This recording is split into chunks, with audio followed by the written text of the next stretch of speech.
सीमा की आत्मा को मुक्त करने के बाद भी रोहित के जीवन में असामान्य घटनाएं होती रहती थी। किरण, रोहित की दोस्त और पैरानॉर्मल एक्सपर्ट ने माना कि अब भी कुछ रहस्यमयी ताकतें उस घर में मौजूद हैं। उन्होंने तय किया कि वे इन घटनाओं को जड़ तक पहुंचकर इसका समाधान निकालेंगे। सीमा की आत्मा की मुक्ति के बाद रोहित बिल्कुल अकेला पड़ गया था। रोहित और किरण ने सोचा कि सब ठीक हो जाएगा, लेकिन ऐसा नहीं हुआ।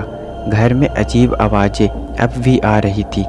रात के किसी की कदमों की आहट सुनाई देती थी और कभी कभी रोहित को ऐसा महसूस होता था कोई उसे देख रहा हो।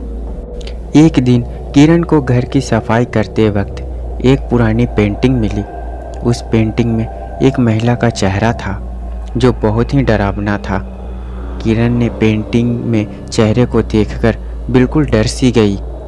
किरण ने पेंटिंग के पीछे एक पत्र पाया जिसमें लिखा था कि यह एक पुराने राजा का घर था जिसमें अपने समय में कई लोगों को मार डाला था।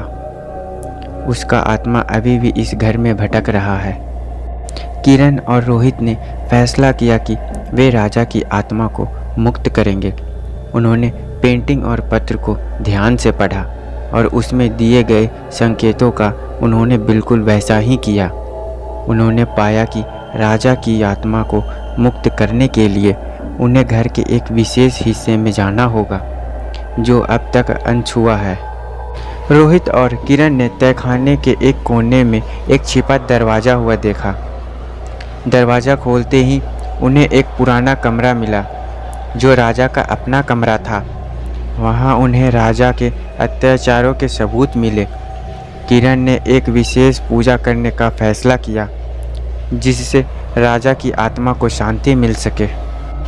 किरण ने पूजा की तैयारी की और रोहित को निर्देश दिए कि उस कमरे में किसी भी हाल में ना आए क्योंकि उसकी जान को खतरा है। किरण ने अपने साथ कुछ विशेष तांत्रिक वस्त्र और मंत्र की पूजा की। जैसे ही पूजा शुरू हुआ, कमरे में अजीब सी घटना घटने लगी। यह देखकर सभी लोग डर गए। दीवार से खून टपकने लगा और हवा में चीखें पुकार होने लगी। किरण ने अपने मंत्रों और जोरों से पढ़ना शुरू किया। अचानक एक भयानक आकृति प्रकट हुई। यह राजा की आत्मा थी जो बहुत ही क्रोधित थी। किरण ने राजा की आत्मा से बात करने की कोशिश की।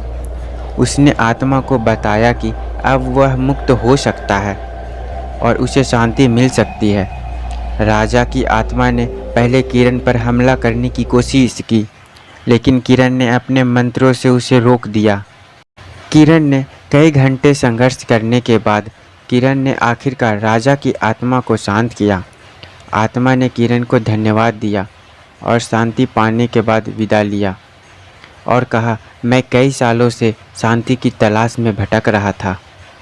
अनुष्ठान के बाद रोहित और किरण ने महसूस किया कि अब घर में कोई असामान्य घटना नहीं हो रही थी, लेकिन फिर भी कभी कभी उन्हें अजीब आवाज़ सुनाई देती थी और छाया दिखाई देती।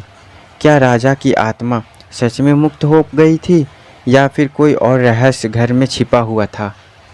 इस कहानी के माध्यम से हमें यह जानने को मिलता है कि आत्माओं का वास्तविक और उनका प्रभाव हमारी ज़िंदगी पर कितना गहरा असर हो सकता है। क्या सच में आत्माएं होती है, और अगर होती है तो क्या वे अपने पुराने स्थान पर वापस आ सकती है? यह सवाल आज भी हमारे जीवन के लिए रहस्य बना हुआ है। दोस्तों, आज की हमारी कहानी ये समाप्त होती है। इस कहानी में आगे क्या होने वाला है हम अगले भाग में जानेंगे। आप क्या क्या कहना है इस कहानी के बारे में, हमें अपनी राय बताएं। कहानी अच्छी लगी हो तो एक लाइक कर दीजिए और हमारे YouTube चैनल को सब्सक्राइब कर लीजिए। मिलते हैं किसी और एक अनोखी कहानी के साथ। आज के लिए अलविदा।